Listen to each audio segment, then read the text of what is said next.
You know, by us sitting here talking, it's not getting nowhere. No. You know, it's not getting out there. Ideas. We put it. Come from what we're talking about. To amplify it. Yeah.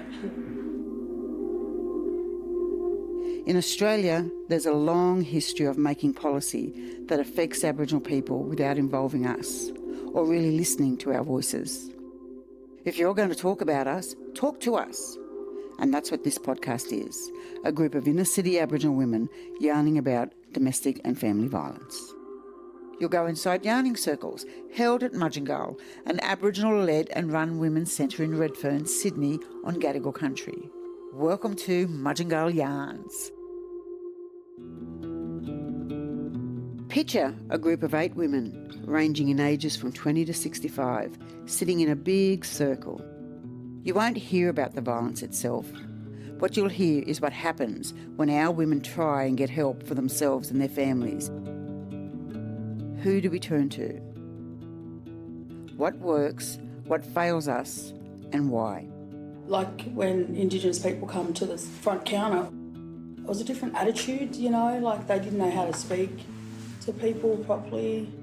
Do we feel like the services are there for us? You go to the place to get that support for yourself, and then there's a different worker there, you know, and then we're going to open up to the next person, I'd get flogged 20 times before I'd ring the police again. But I think police officers don't understand. It takes a lot to get to that To make that phone call. or to walk into a police station. You go to the police station and there's just all white people just sitting there waiting. For black men, deaths in custody is real. It's either our safety or their safety in custody. You know, how do we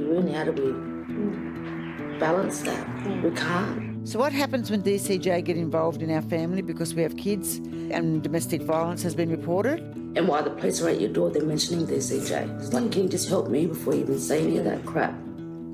Help me and my children feel safe. And be scared that our kid's going to be removed because somebody else wants to be violent. Which is just ridiculous. You'll hear about how housing plays out for us. And they moved the ex-partner right next door to me. And when I had to go with them, they said, well, we haven't got a system that picks up AVOs. Well, maybe you should.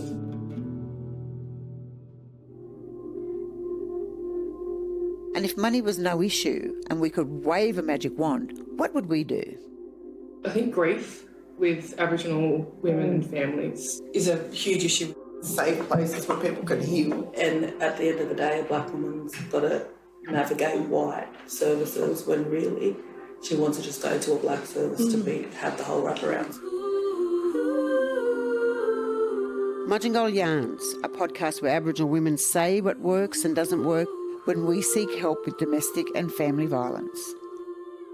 And our ideas on how to make things better.